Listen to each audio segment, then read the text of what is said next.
안녕하세요. 부평정치아카데미 총 10번째 강의의 마지막 강의를 여러분의 힘찬 박수로 시작하도록 하겠습니다. 9월 16일 날 우리 입학식을 하고 첫 번째 강의를 시작을 했는데 2달 반 지나서 벌써 마지막, 아쉽게도 오늘 마지막 강좌를 하고 내일이면 수료식을 하게 되었습니다. 오늘 양해 말씀을 보여야 할 것은 오늘 김병 우리 시당위원장님 오시면 반드시 이성만 국회의원이 오셔야 되는데 다른 일정 때문에 못 오신다고 양해 전화하셨던가요? 전화 안 왔습니다. 공기가 빠졌어요. 공기가 빠졌나요? 예.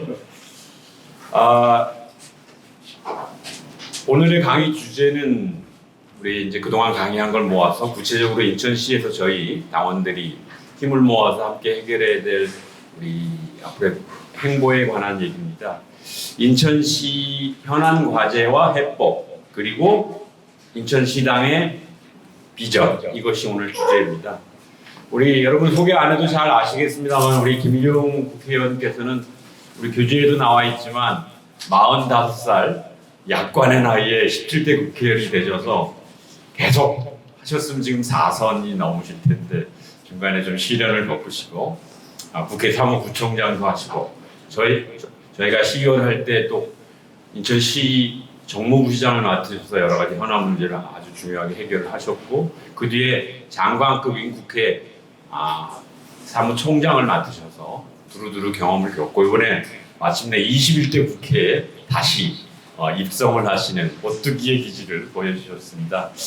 그래서 그동안 정치 업적에 관한 말씀도 해주시고 또 인천시 현안의 중요한 몇 가지 말씀도 해주실 것 같고 무엇보다도 새롭게 맡으신 우리 인천시당이 앞으로 우리 당원들과 함께 어떤 일을 해야 할까라는 과제와 비전도 제시해 주실 것 같습니다. 여러분 다시 한번 뜨거운 박수로 모시도록 하겠습니다. 예, 방금 소개받은 김기용입니다. 우리 정치학교 대부분 이제 우리 당원 동지분들로 알고 있는데 우리 강병수 교장 선생님을 비롯해서 여러분들 벌써 10주가 됐다고 하는데 정말 대단하십니다. 이렇게 이 열정 이게 사실은 우리 민주당 더불어민주당을 반석위에 올려놓고 또 민주당이 앞으로 나아갈 방향속에서 여러분들이 그 중심에 동력이 되지 않을까 이렇게 생각합니다. 다시 한번 감사드리고 특히 우리 이성만 우리 부평갑지역의 위원장은 저하고 아주 각별하고 또 상임위까지 같이 해요. 지금 행정안전위원회 상임위를 하는데 너무 아주 열심히 잘해주시고 그야말로 우수 국회의원인데 여러분들 아마 자랑스럽게 생각해도 전혀 손색이 없는 그런 분입니다. 이성만 의원이 이번에 국정감사 때나 또 국회 현안 진입 때도 아주 발군의 실력을 발휘해서 또 국힘당하고 잘 싸워주시고 또 제대로 현안을 파헤쳐서 정말 이 행정안전위원회 보배 같은 사람이다 이렇게 말씀을 드립니다. 제가 오늘은 이제 여러분들 그동안 강의를 다 들으셨겠지만 오늘은 이제 그 인천 얘기도 좀 하고 또 시당 얘기도 좀 하고 또 지금 세월호가 이태원 12구 참사 부분도 좀 보고 말씀도 좀 드리고 이렇게 해서 마무리를 질까 합니다. 저는 앞서서 우리 강병수 의원께서 얘기를 했지만 제가 좀 일찍 국회의원이 돼가지고 내리 3번을 떨어졌어요. 국회의원이 2004년도부터 2008년도까지 하고 그때가 17대, 그러니까 18, 19, 20대 떨어지고 21대 의원에 들어와서 행정안전위원회 간사를 맡고 있습니다. 근데 이제 저는 한 가지 감사한 거는 되게 떨어지면은 제대로 일을 할 수 있는 기회가 별로 없는데 제가 한번 떨어졌을 때는 우리 중앙당의 수석부총장으로 당무를 2년 동안 제가 배울 수 있는 기회가 있었고요.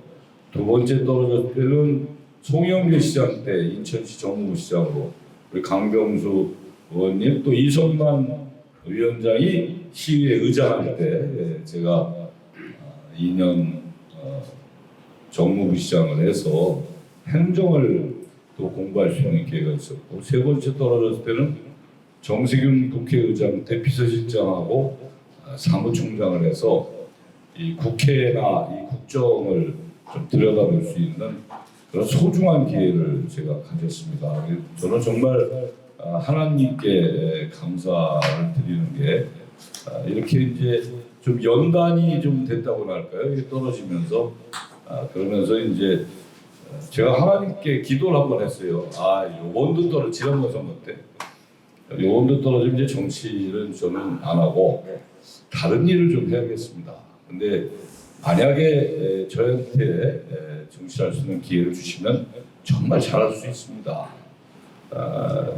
제가 뭐 세 번 떨어지고 나서 무슨 욕심이 있겠습니까? 다만 우리 지역 주민들과 우리 국민들을 위해서 정치가 많은 불신을 받는데 좀 반듯한 정치를 해서 국민들에게 막힌 부분을 좀 뚫어줄 수 있는 이런 부분을 좀 하고 싶다. 그리고 제가 원래 정치하는 거는 저는 정말 통일에 대한 열망이 누구보다도 강합니다. 그래서 제 정치 시작 초창기부터 이 통일, 남북 통일을 제대로 할 수 있게끔 정말 정치를 좀 해야겠다 해서 정치를 시작을 했는데요.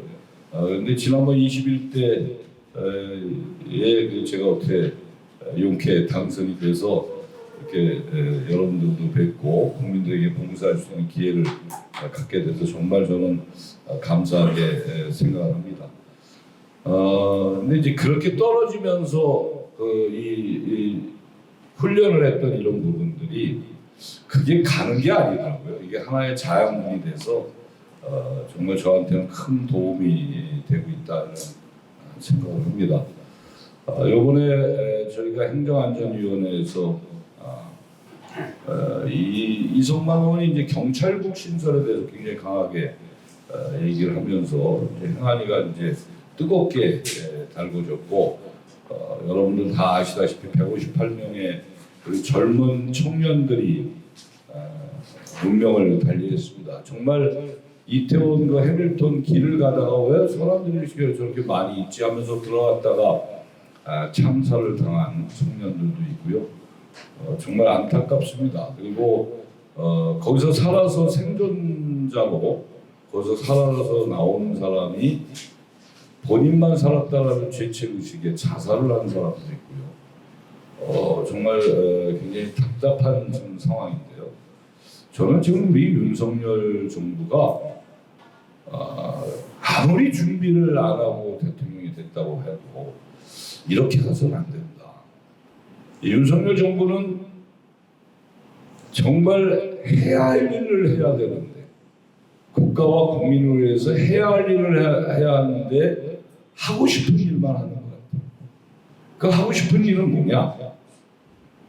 지금 윤석열 정부가 지금 인사 참사가 굉장히 크잖아요. 이게 검찰 출신들을 거의 내각에 등용시키고 각 중요한 부서마다 검찰 출신들을 넣어서 그야말로 검찰공화국의 부분으로 지금 가고 있는데 이런 부분에 그리고 정치 탄압을 하고 있고 이재명 당대표에 대한 계속 몰아붙이면서 목을 주는 이런 부분이에요. 그래서 어떻게 보면 이 더불어민주당을 이 분열시켜서 다음번 총선 때 국민의힘이 어떻게 보면 많은 숫자가 당선이 될 것인가.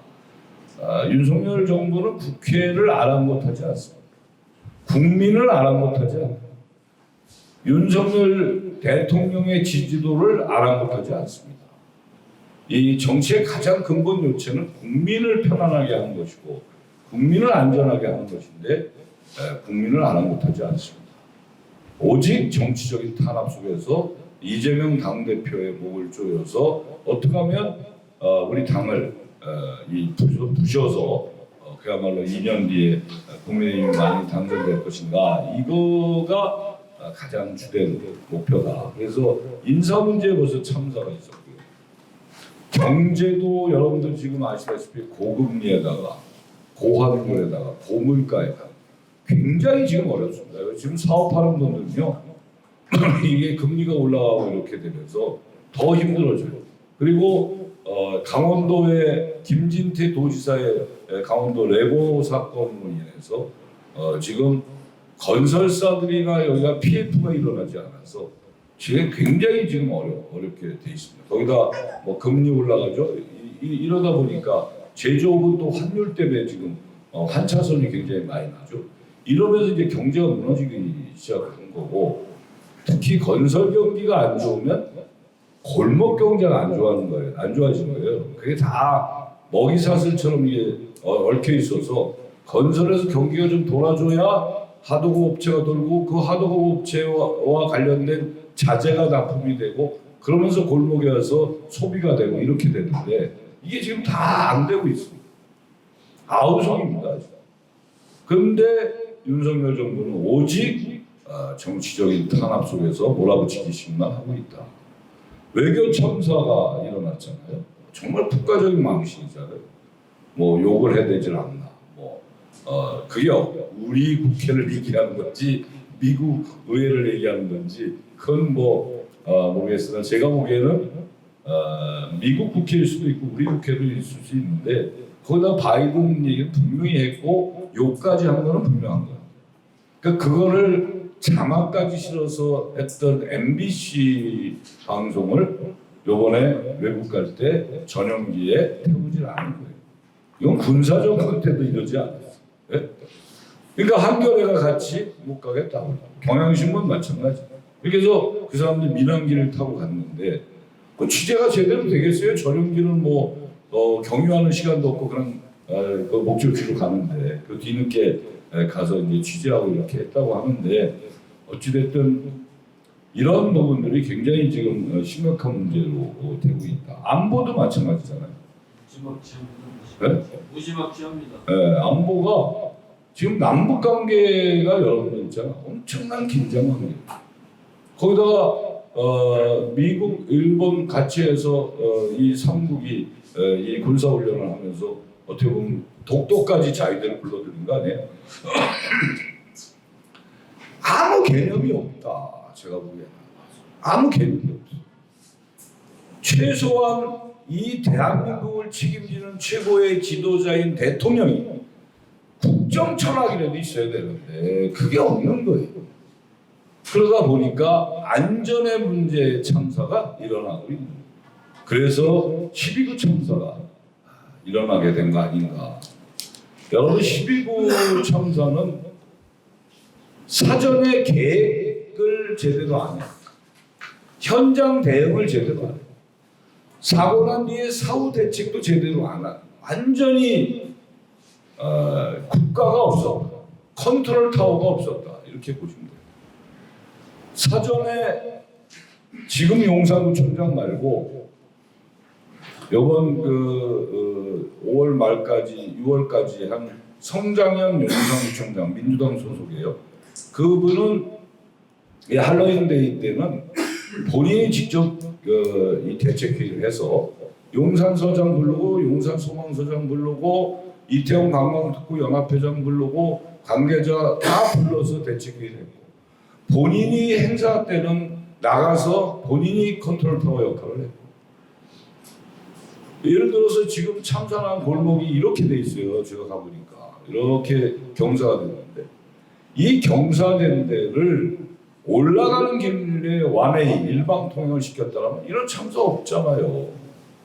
그리고 최소한 정복을 입은 경찰들 30명만 풀었어도 경광등 들고 30명만 거기서 풀었어도 이 사고가 안 났습니다. 저는 어저께 월드컵 축구를 보면서 정말 제 가슴이 메어졌어요. 왜 메어졌느냐? 어저께 경찰들이 다 경광등 들고 광화문 뭐 이런데 이 다중의 인파들이 모인 데를 다 이 교통 질서 확립 뭐 이걸 다 유도를 하더라고요.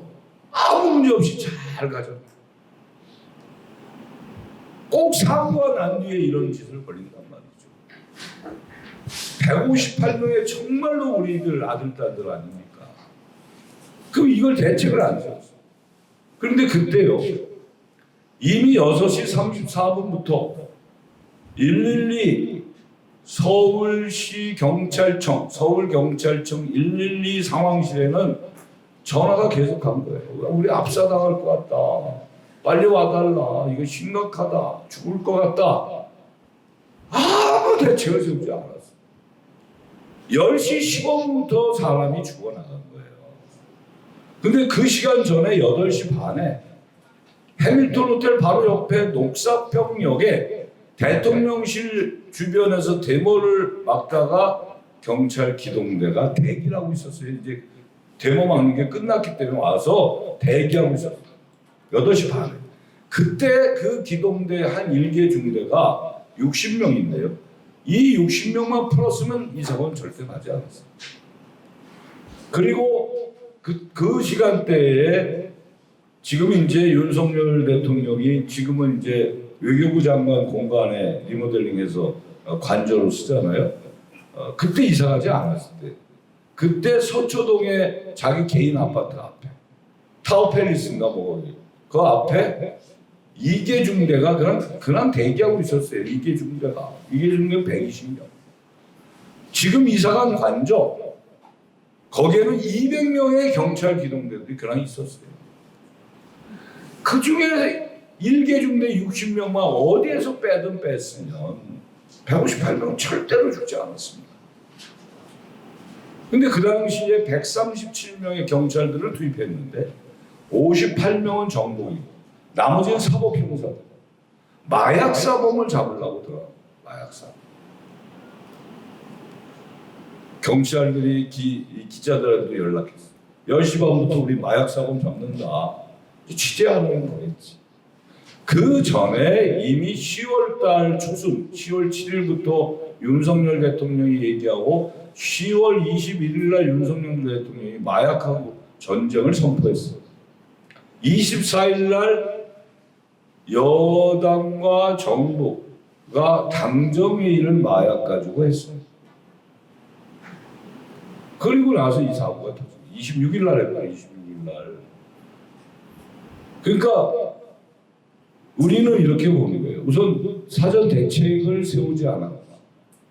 현장 대응에 지도부가 보고도 못 받았다는 거예요. 용산경찰서장부터 해서 서울경찰청장, 아무도 보고를, 본청장, 행안부 장관, 서울시장은 그때 외국에 갔었고, 그럼 부시장이라고.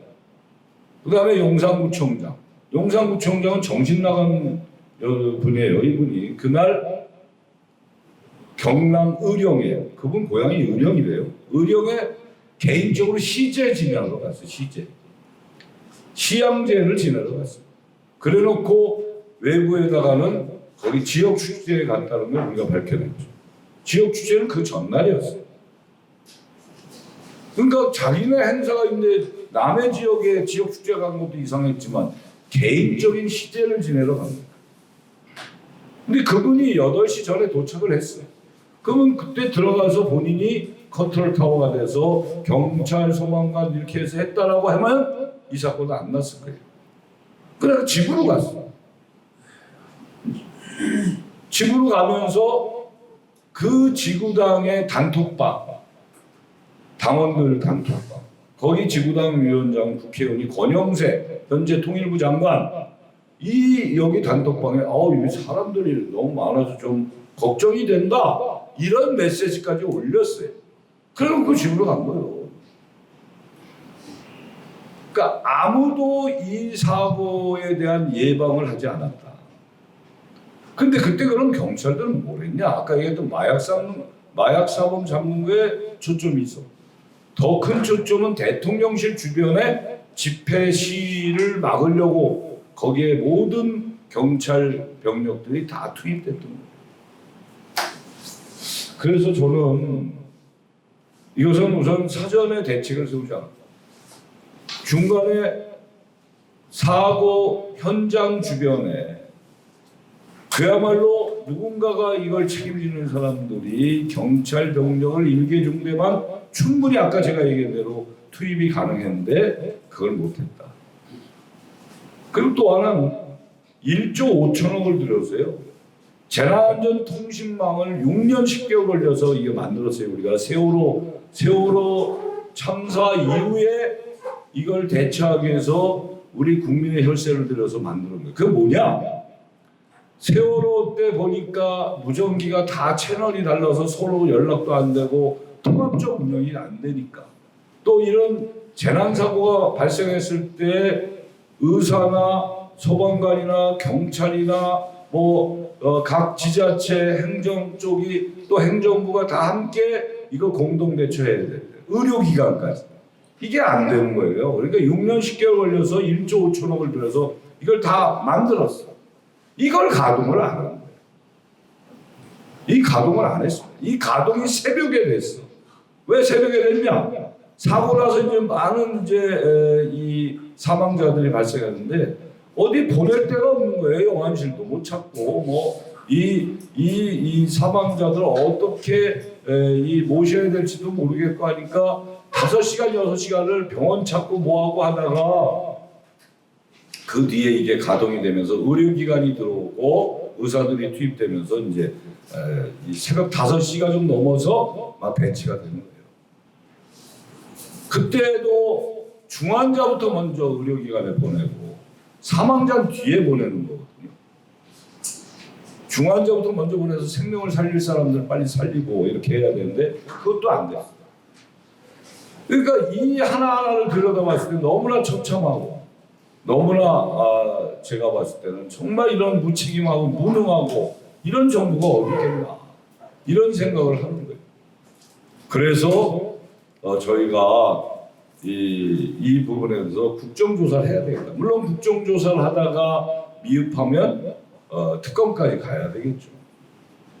그래서 지금 여러분들이 고생해서 서명을 했고 그 서명이 127만이 했대요, 정부에서. 그래서 어저께 그 서명지 전달하고 이제 일단은 국정조사가 어저께 국회에서 채택이 됐기 때문에 일단은 그렇게 해서 저희가 이제 국정조사에 대한 그거는 이제 종료를 하고 앞으로 이제 이 국정조사가 들어가는데요. 어찌됐든 이걸 명명백백히 가려서 정말 책임자들은 책임을 지고 은근한 대가를 묻게 하고 앞으로 사후에 이런 일이 벌어지지 않게끔 하는 것이 가장 중요하다. 제가 유가족들도 이렇게 만나봤어요. 이거 바람 좀 위로 올려줄래? 바람 좀 위로. 끌까요? 꺼도 좋죠. 예. 끄면 더 좋아. 네. 제가 유가족들을 만나봤는데 유가족들도 지금 서로 잘 몰라요. 서로 잘 모르잖아요. 세월호 때는 같은 학교에 있는 학생들이 그렇게 참사를 당했지만 지금은 유가족들이 서로 연락도 안 되는데 어떻게 민변을 통해서 지금 35명에서 40명 정도의 유가족들이 모이기 시작했습니다. 이게 아마 더 커질 거예요. 그렇게 해서 진짜 이제 유가족의 뜻을 좀 우리가 더 알고 이렇게 해가지고 제대로 국정조사가 되고 또 유가족들을 제가 이제 국회에서 이런 얘기를 했어요. 행안부 장관한테. 사고가 났으면 그거를 대통령이 기독교 행사에 가서 기도하고 축사하면서 이 유감 표명, 불교 행사 가서 또 그렇고 천주교는 말할 기회를 안 줬어요. 대통령 윤석열 대통령한테 천주교도 그런 미사를 드렸어요. 이렇게 아니라 유가족들을 다 모셔놓고 국가가 뭘 잘못했는지 누가 무슨 책임을 져야 되는데 그걸 못했는지 앞으로 국가는 어떻게 하겠다는지 이 얘기를 하면서 진정한 사과를 해야지. 이렇게 하면 되겠냐. 행안부 장관이 이걸 좀 해라.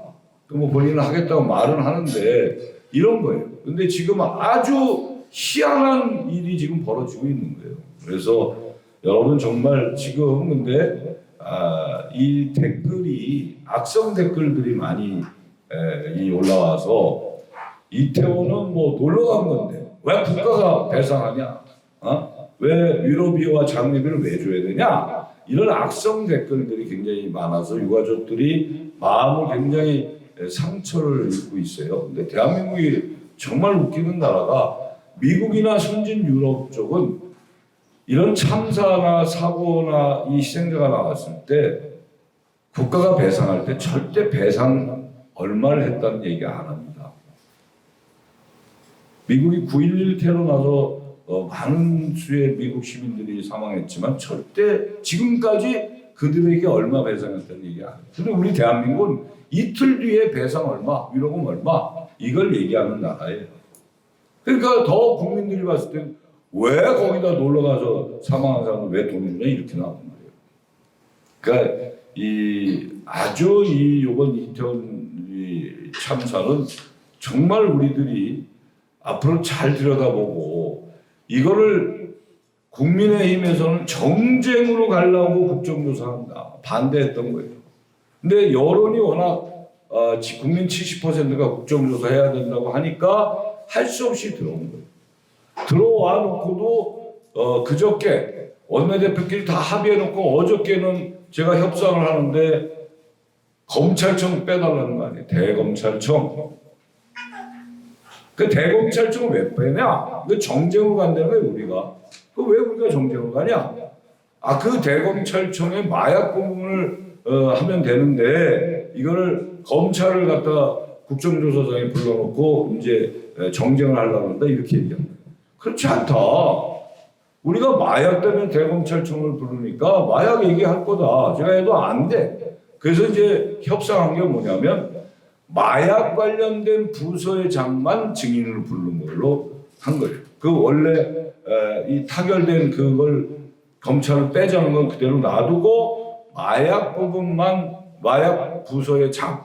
근데 또 안 된 게 들어온다더니 안 된 게 마약 부서의 장을 증인을 부르고 질문도 마약 얘기만 물어보라는 거예요. 그래야 들어온다는 거예요. 내가 그랬어요.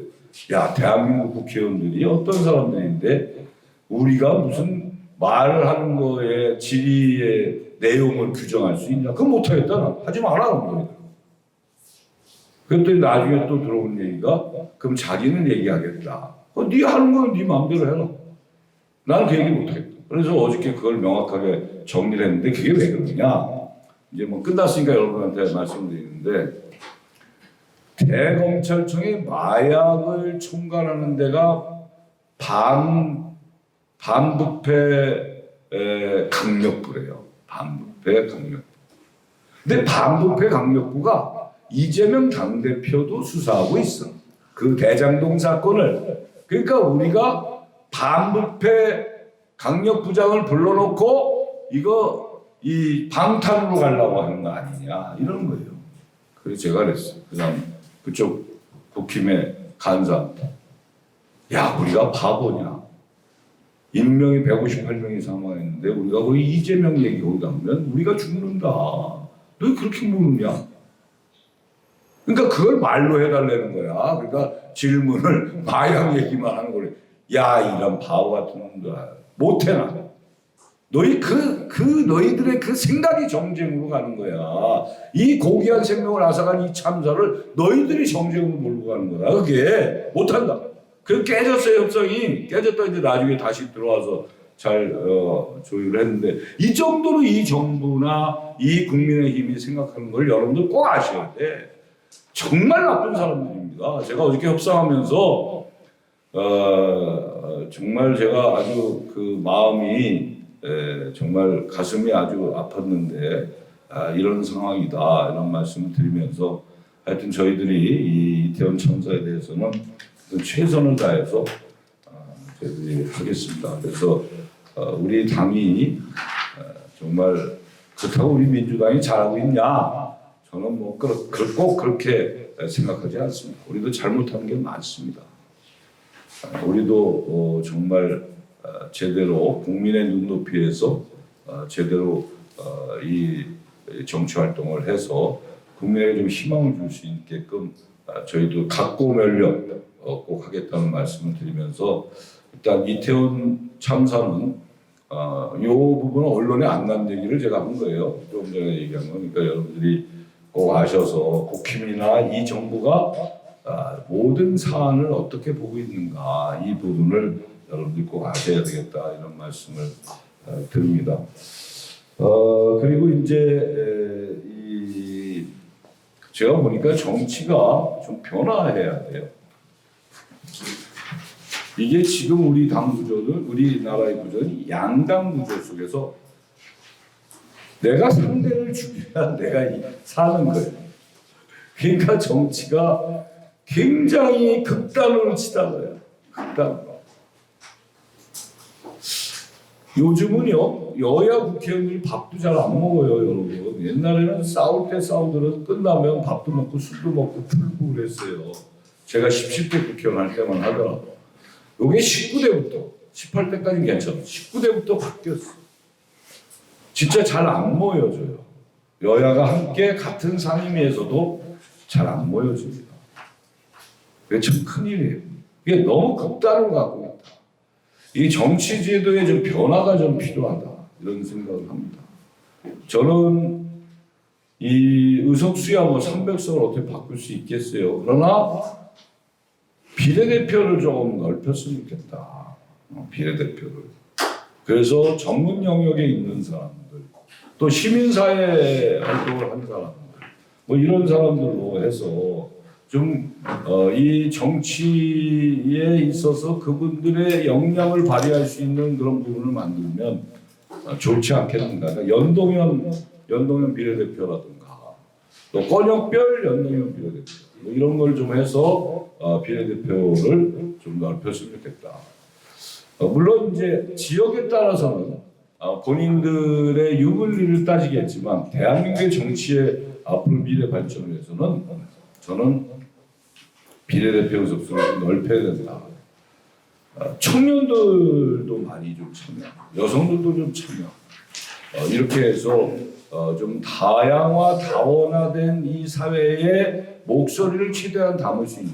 지금 여러분들 선거제도는 득표율 이꼬로 의석수, 그러니까 지역에서는 득표율이 제일 높은 사람이 당선되지만 전체의 득표율과 의석수가 불균형적으로 돼 있습니다.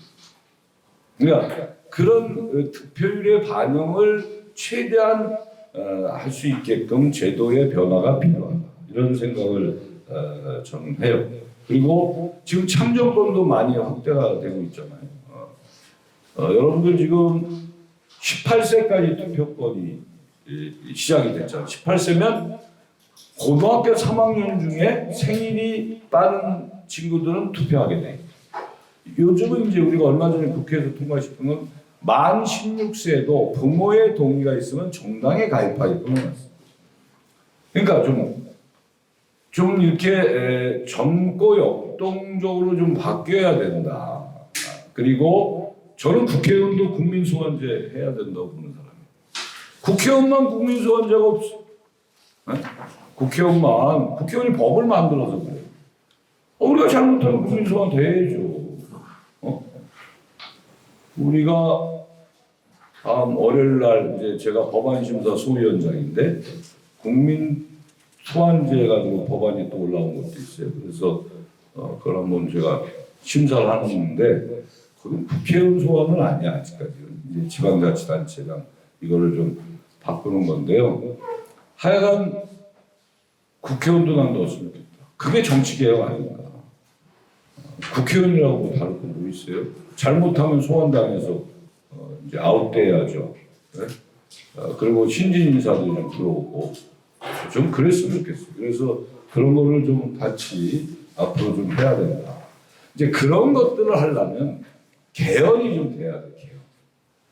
우리는 87년도의 옷을 그대로 지금 입고 있는 거예요.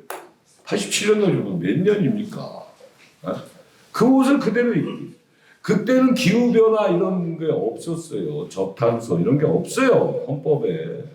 근데 지금 우리 대한민국의 가장 큰 위기가 뭐냐? 기후변화 위기예요. 기후변화.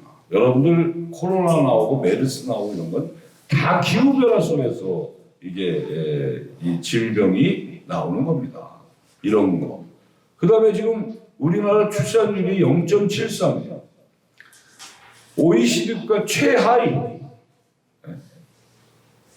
여기에 대한 대책도 별로 없잖아요. 이게 앞으로 몇십 년 지나가면 우리 인구가 팍 줄어버려요. 우리가 잘못된 정책이 뭐였냐? 아들, 딸 구별 말고 하나만 낳아서 잘 키우자. 이게 잘못된 정책이었어. 그리고 지금 말이에요. 지금 아이들을 안 낳는 추세잖아요. 결혼을 해도 아이들 안 낳아. 또 결혼을 안 하는 청년들도 많고.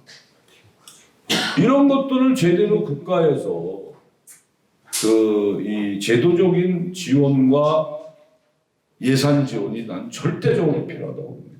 인구는 국력이거든요. 인구는 국력이에요. 인구는 대한민국 어느 나라건 중요한 자원입니다. 인구.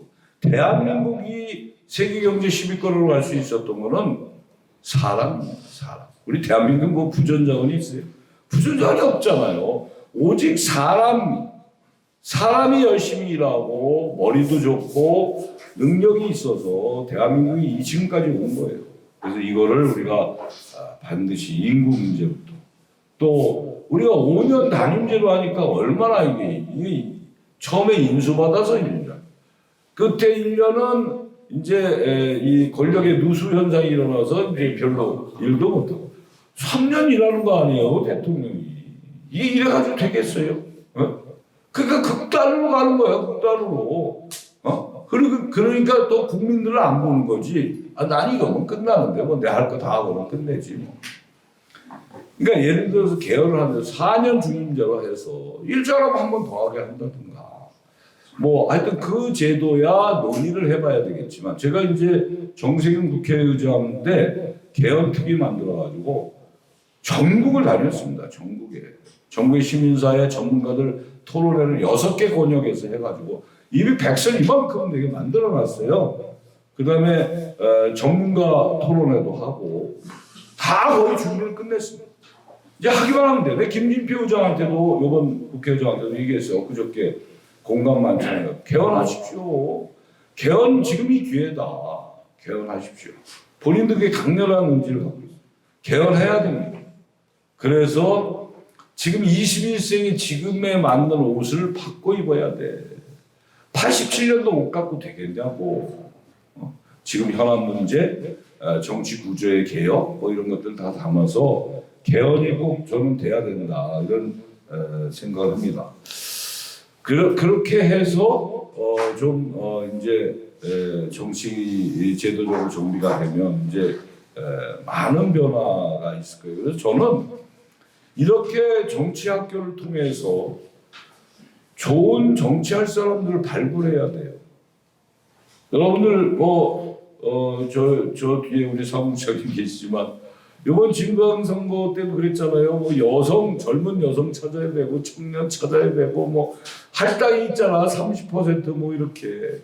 그럼 그거 한두 달 남겨놓고 그거 비율 채우려고 말해요. 또 중앙에서 뭐랬냐면 그 비율 안 채우면 나중에 국회의원 공천 때 그걸 반영하겠다는 거 아니에요. 그러니까 막 청년들 찾고 여성들 찾느라고 우리 당에 정체성이 있는지 같은 정치적 철학을 같은지 저 양반이 어떻게 살았는지 이거 모르고 나이 젊고 여성이면 그냥 공천할 수밖에 없는 그런 상황도 있잖아요. 맞죠, 부장님? 그러니까 이런 정치학교를 통해서 좋은 인재들을 발굴하고 인재의 풀을 만들어서 이 정치학교는 여기서 끝나는 게 아니라 여러분들 이제 2기도 있고 3기 있고 이러잖아요. 이걸 다 묶고 계속 토론회도 하고 현장도 가고 이러면서 정치적 소양이 있는 사람들을 발굴해서 지방선거 때 출마를 시키는 거죠. 그럼 잘할 거예요. 그래서 제가 인천시장의 정치학교를 청년 정치학교, 여기는 이제 청장년 정치학교고 우리는 청년 정치학교 띄웠는데요. 여러분 놀라지 마세요. 75명에서 잘랐는데 계속 들어와서 그분들이 2기로 하려고 합니다. 지금 75명이 1기 얼마 전에 개강식을 했어요. 아주 젊은 층들이 왔어 다. 근데 그게 지구당을 통해서 온 분들도 있지만 대부분이 우리 청년들 온라인으로 접수받아서 한 거예요. 난 인천에 비전이 있다 이렇게 보는 거예요. 그래서 내가 이제 우리 사무처 당직자한테 야 여기도 학생회장 뽑아라. 어? 야 이제 졸업하면 이제 수료하면 학생회장 뽑고 계속 기수별로 해서 연합체도 구성하고 이분들과 함께 토론회도 하고 인천의 현안 문제도 함께 들여다보고 이런 걸 좀 해보자. 그렇게 할 거예요. 제가 시당위원장 할 때 공약이었어요.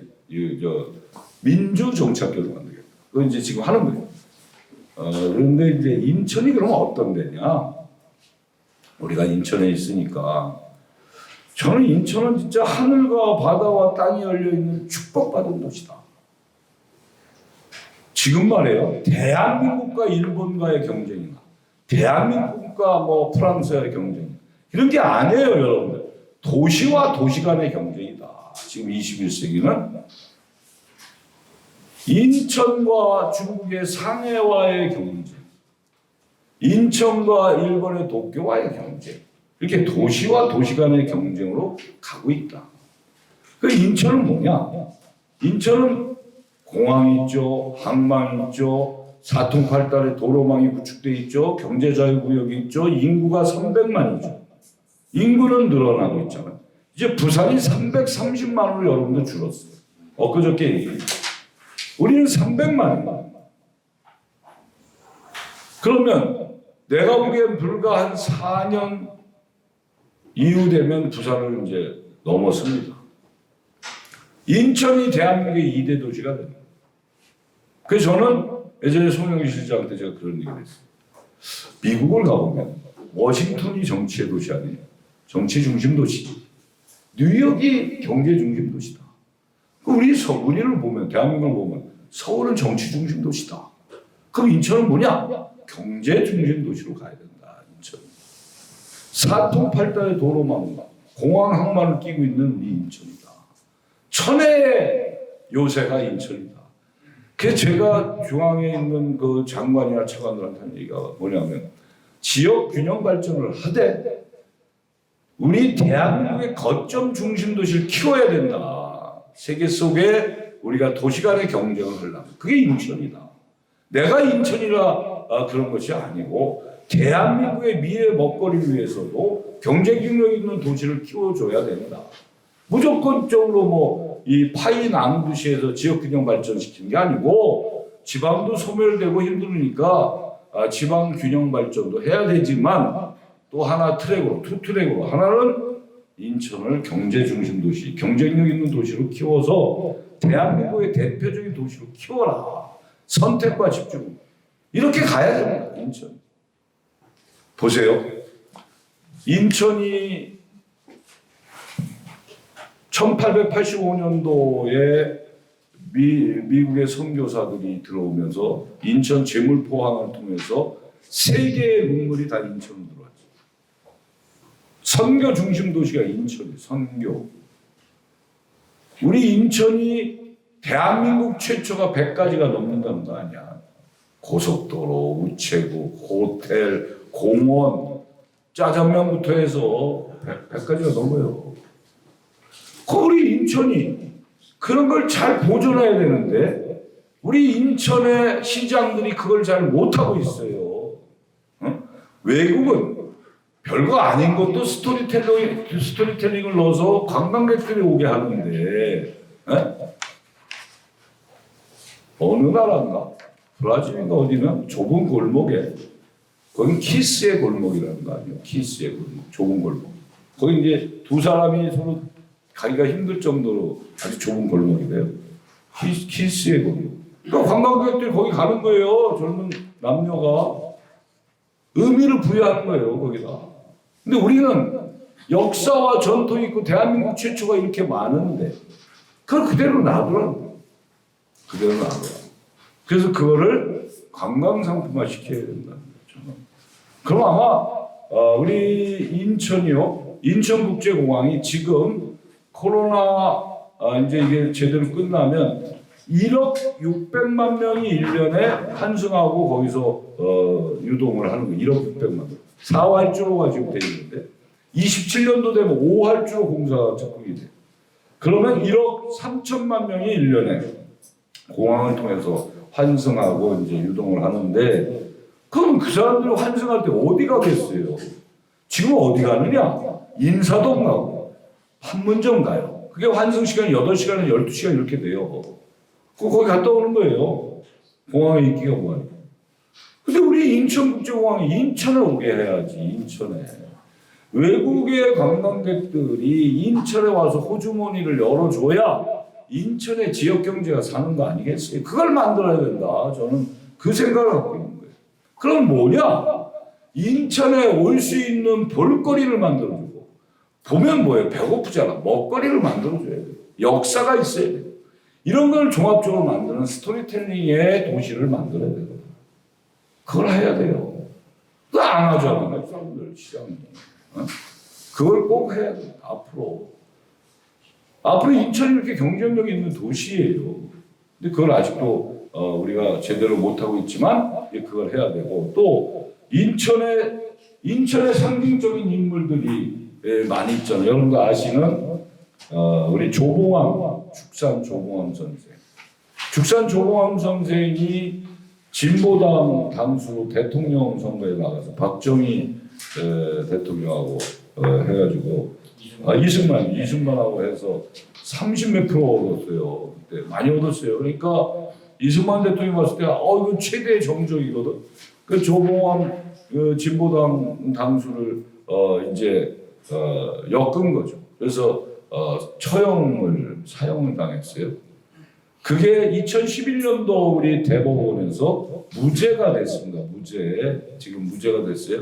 그분 딸이 얼마 전에 돌아가셨는데 그걸 우리가 인천에서 계속 모금운동됐죠. 세월의 지용태 회장님을 중심으로 해서 죽산 조봉암 선생의 동상을 만들기 위해서 아마 지금 꽤 많이 모았어요. 곧 할 건데요. 장소를 이제 아마 여기다 하려고 하는데 부평의 미군 부대 그 자리 공원에 여기가 지역구였던 여기가 지역구였죠.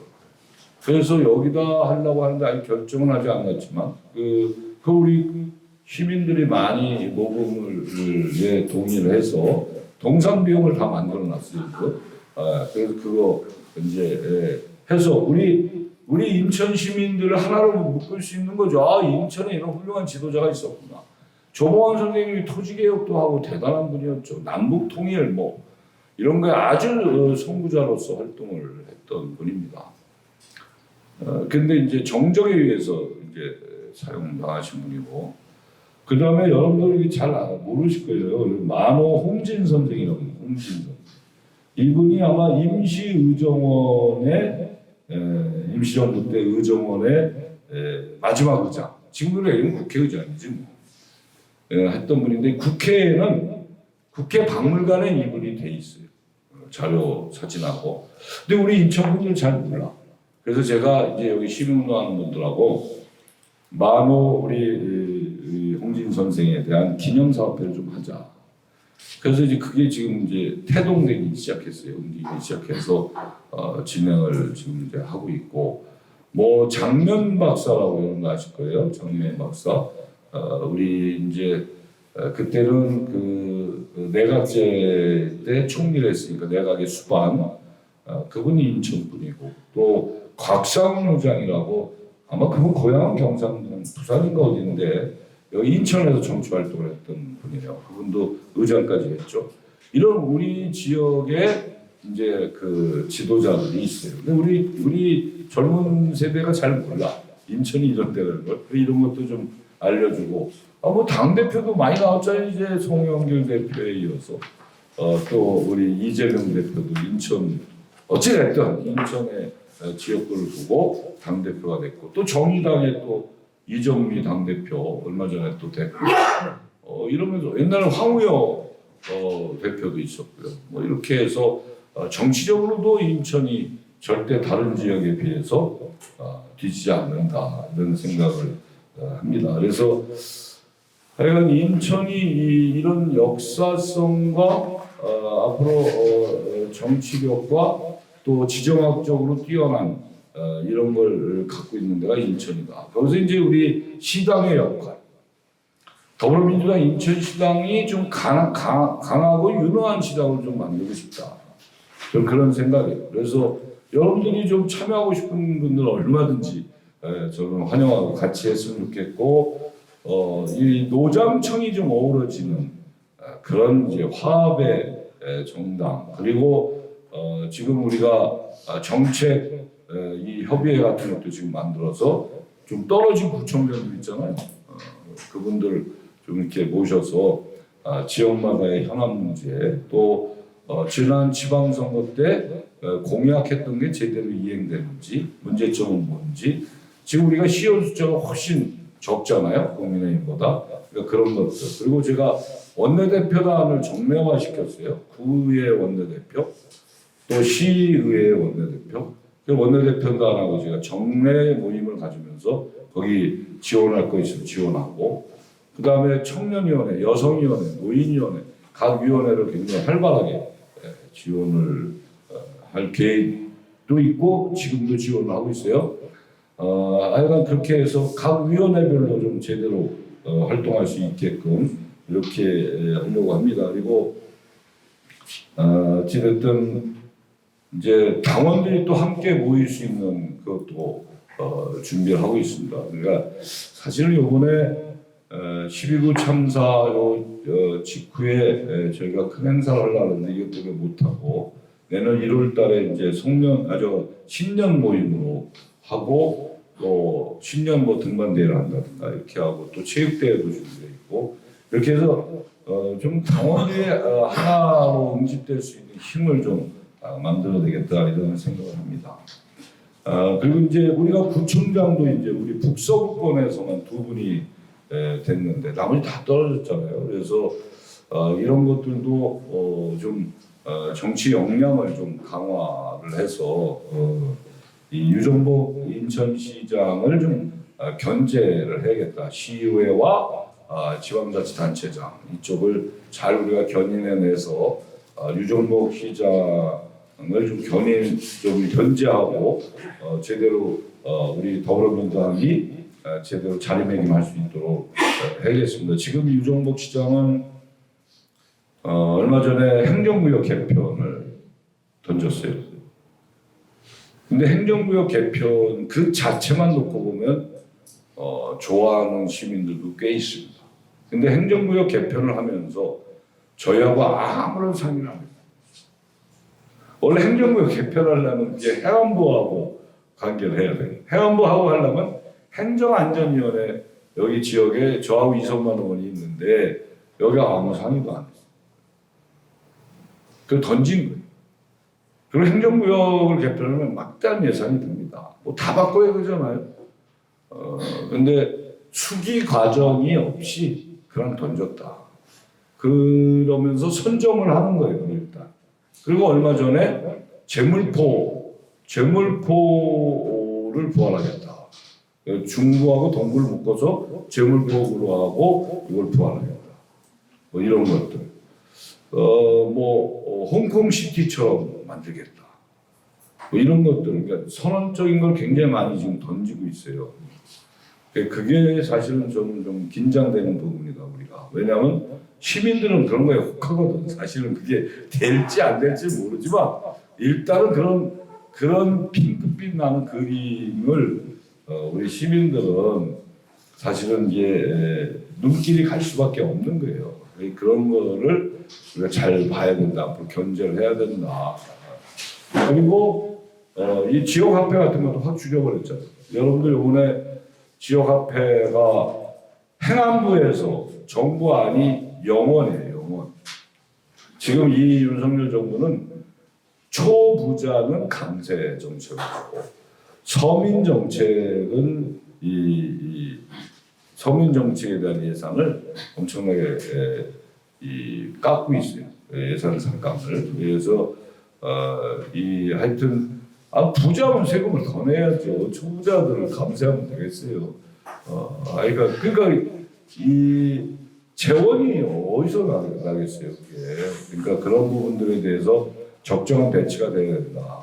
그래서 하여튼 유전복 시장이 한 번 떨어지고 4년 동안에 많은 단련이 됐다라는 생각이 들어요. 먼저 막 던져요. 지금 계속 던지고 뭐 서북부 개발 계획도 막 발표하잖아요. 뭐 우리한테 아무 얘기도 없어. 자기 혼자 와서 발표하고 막 그러는 거예요. 그래서 그런 부분들을 좀 앞으로 우리가 잘 견제해서 우리가 진짜 중점적으로 이것만큼은 좀 해결해야 되겠다 이런 것들은 반드시 우리가 국회에서 해야 되지 않는가 이런 생각이 듭니다. 지금 여러분들 홍대역에서 서울 홍대역에서 대장 신도시까지 이제 2호선을 이제 민잡에서 결정이 났어요. 그걸 이제 제가 계약으로 해서 우리 서구 청라까지 있는 거를 결정시켰습니다. 그래서 요거 잘 끌어내야 되고요. 그다음에 GTX D 노선 그게 이제 결국은 공항부터 이제 해서 부천에 종합운동장으로 해서 강남까지 가는 이제 GTX D 노선, B 노선은 부평역으로 가죠. B 노선이 지금 돼 있는 거를 이제 잘 빨리 될 수 있게 부평역을 거쳐서 가는 거예요. 그 교통망을 그렇게 잘 구축을 해야 되고 또 고속도로가 신월 IC부터 여의도까지 지하 고속도로가 돼 있잖아요. 그 신월부터 부평을 거쳐서 계양을 거쳐서 가정으로 해서 남청라까지 가는 거 이거 해냈어요. 제가 해내서 2조 원 정부 재원 2조 원을 들여서 하는데 예타가 아마 내년 1월 달 이제 몇 달 안 남았는데요. 1월 달에 나오면 정부 예산 태워서 이걸 진행을 합니다. 그러니까 이런 것들을 우리가 좀 제대로 하고 이 1호선 전철 있잖아. 이거 지하로 해야 돼요. 부평은 이게 아마 제일 큰 문제일 거예요. 그래서 원도심을 활성화 좀 시켜야 되겠다. 그리고 인천의 공공의대를 좀 만들어서 우리가 인천이 말이에요. 인구 1000명당 의사 수가 이 특광역시 중에서는 6번째가 그래요. 그러니까 꼴찌에서 2번째. 그러니까 이 의료의 질 수준, 의료 서비스 이런 거 하려면 공공의대를 만들어서 해야 된다. 이 공공의대는 거의 장학금을 받고 의대를 마치고 10년 동안은 공공기관에 가서 의사생활을 해야 됩니다. 그러니까 공공의대를 반드시 만들어야 되겠다. 인천공립대학의 공공의대 만드는 걸 제가 대표 발의를 해서 지금 진행 중에 있는데 그것이 꼭 될 수 있게끔 하는 거. 또 인천의 고등법원, 고등검찰청 이걸 만들어야 됩니다. 우리가 서초동까지 가려면 너무나 법률적 서비스를 받기 위해서 너무나 막대한 교통의 장애 요인이 있어서 지금 재작년인가요? 수원이 고등법원 하나 만들었어요. 10년 거쳐서 우리 인천에도 하나 만들어서 인천과 부천과 김포, 파주 이쪽 시흥 이거 하면 한 450만 정도 됩니다. 여기에 지금 서초동의 고등법원이 강원도, 인천, 서울 해가지고 1,800만이 의료 서비스를 받는데 너무 과다하죠. 그래서 우리 인천을 경기도 북부권과 엮어서 450만, 480만 정도 규모로 이걸 만들어야 되겠다. 그래서 지금 그것도 대표 발의해서 지금 진행하고 있습니다. 그러니까 이런 것들을 좀 끌어내야 되지 않겠는가 이런 생각이 들고 우리 일신동에 그 군부대 이전 제를 배치해서 어찌됐든 이 인천 지역의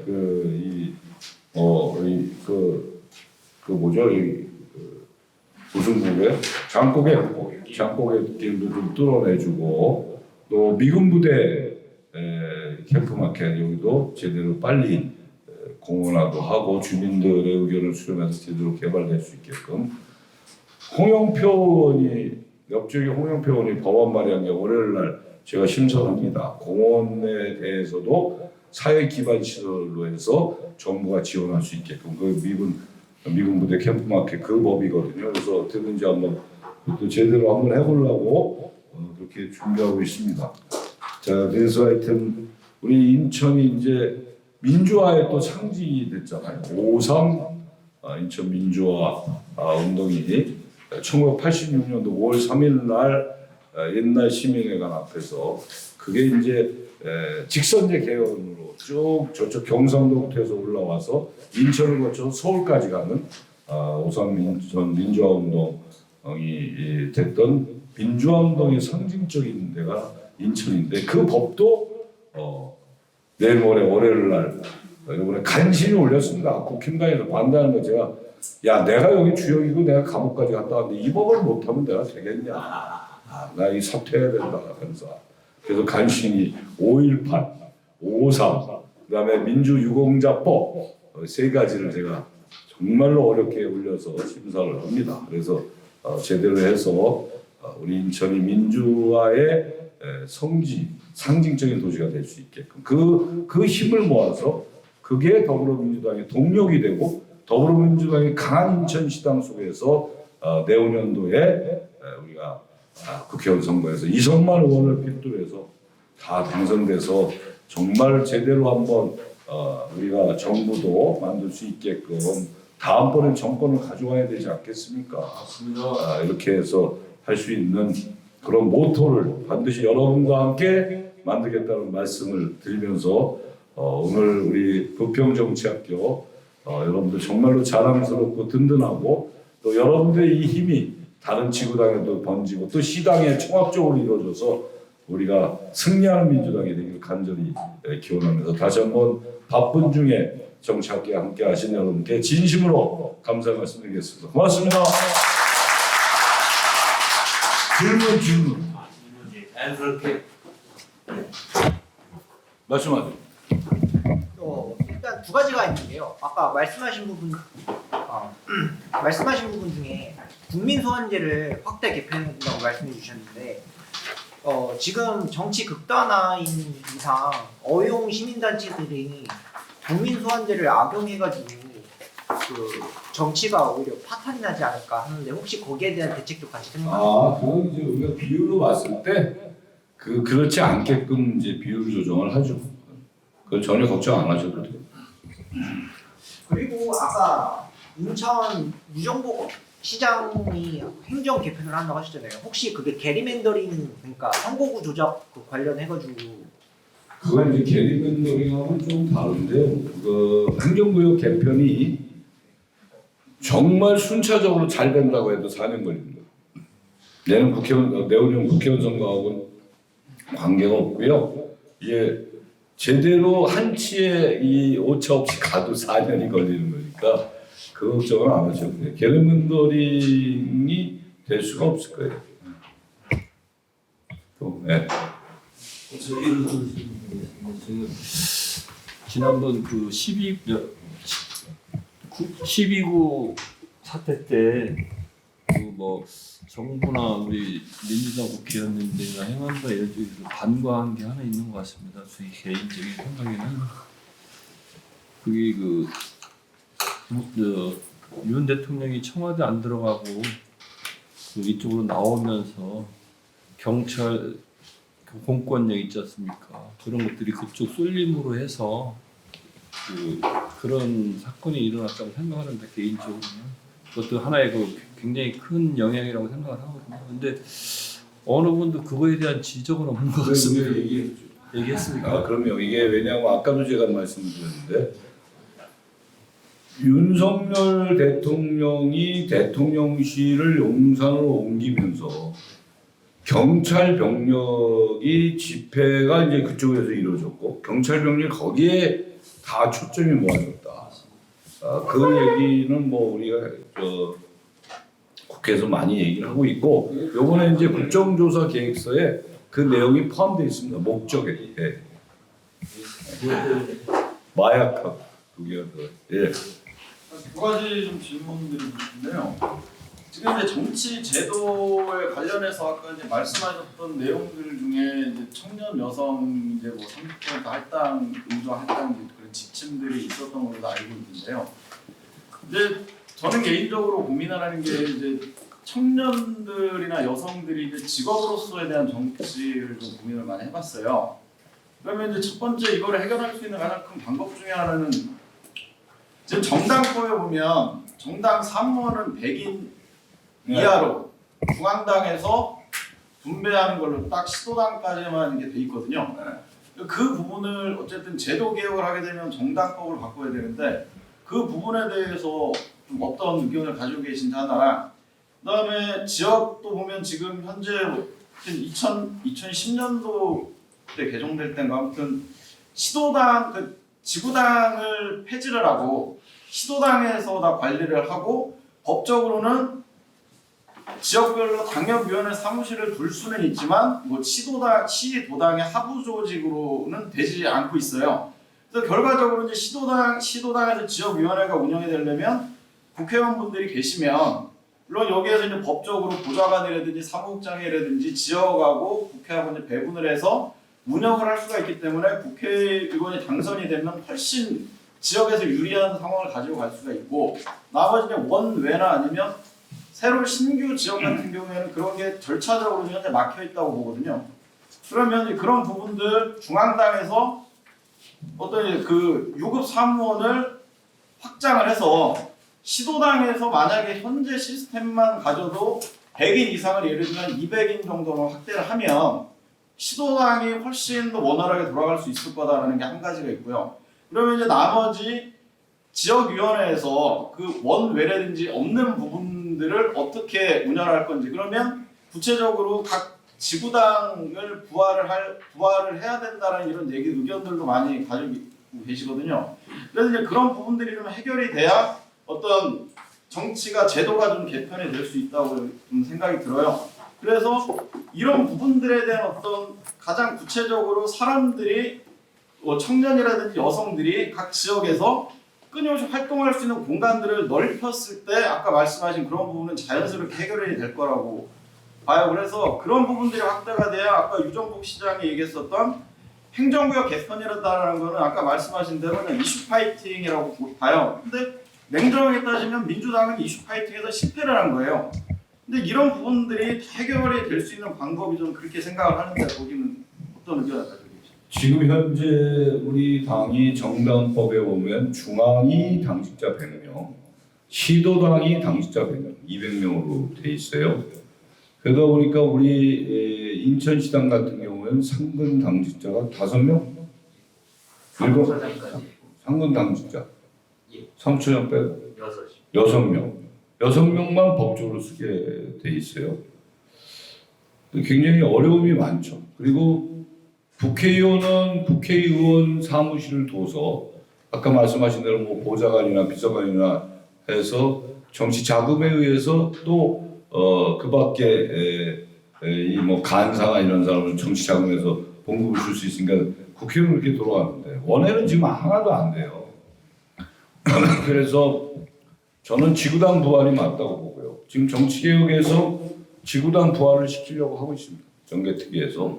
그래서 아마 그거는 그렇게 오래 걸릴 것 같지 않은데요. 지금은 이제 오래 계셨잖아요. 지구당을 부활을 시키고 지구당도 정치 자금을 모금하게끔 해줘야 지구당이 돌아갈 거예요.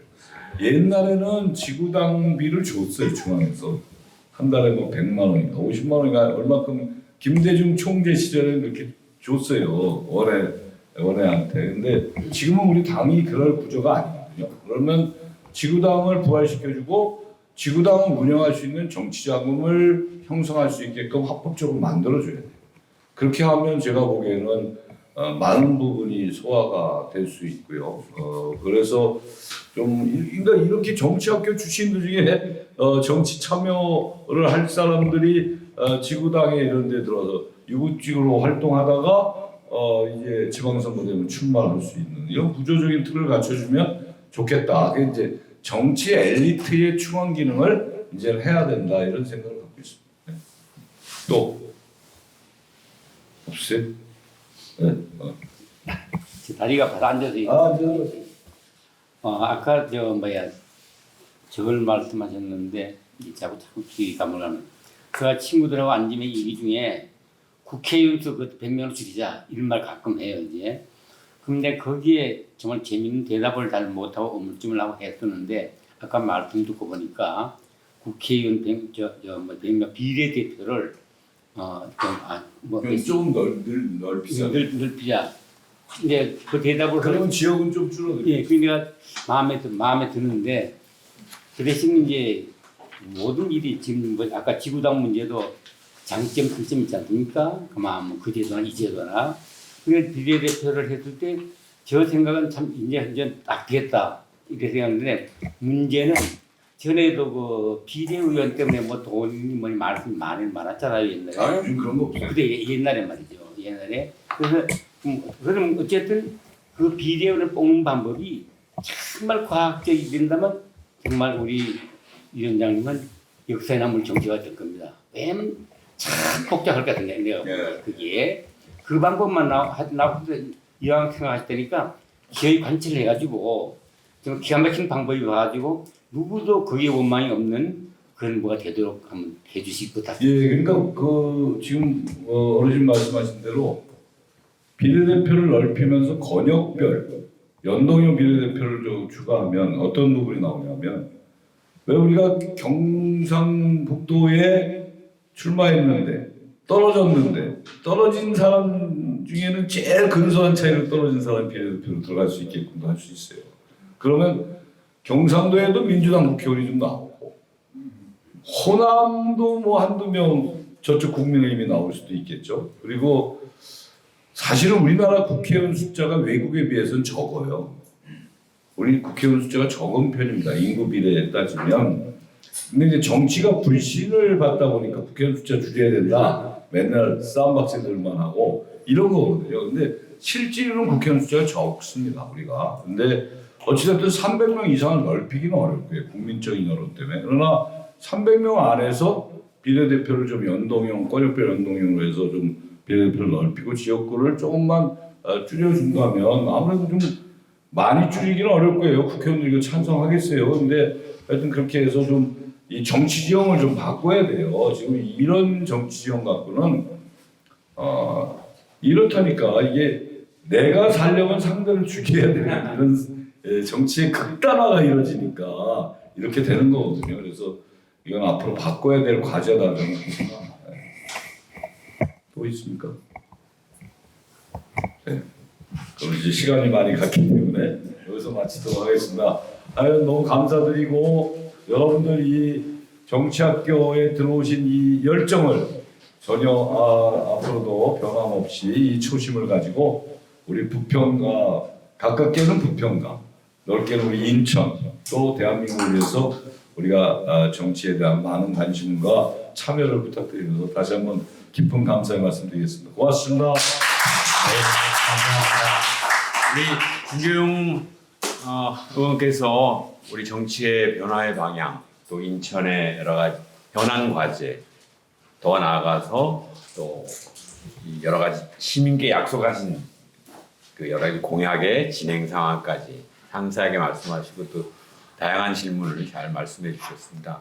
그 아주 그 이제 깊어가는 정치인의 그 능숙한 솜씨와 사고를 저희가 배울 수 있었던 것 같습니다. 오늘 다시 한번 감사드리고 저희가 같이 나와서 우리 시당위원장님 힘내시고 열심히 하자는 차원에서 같이 기념사진도 찍고 하겠습니다. 그리고 내일은 수료식인데 저희가 이제 정신없이 처음부터 해서 10번을 했지만 앞으로 이 학교를 사실 지역위 차원에서 한 건 전국에서 좀 드문 일이어서 어떻게 키워나가야 될 것인가 그리고 또 성장시켜야 할 것인가 라는 고민을 우리가 진지하게 하는 어쩌면 내일은 강사 없이 여러분 모두가 오늘처럼 앉지 않고 이렇게 전에 처음 입학식 할 때처럼 둘러앉아서 편하게 토론하고 대화하고 또 필요하면 우리 시당위원장님께 건의도 하고 그러세요. 그럴 수 있도록 한번 하는 걸로 하고 오늘은 여기까지 하고 기념사진 찍고 위원장님 시간 되시면 좋은데 우리 바보식당에 가서 간단한 뒤풀이를 하면서 내일 이야기를 준비하도록 하겠습니다. 고맙습니다.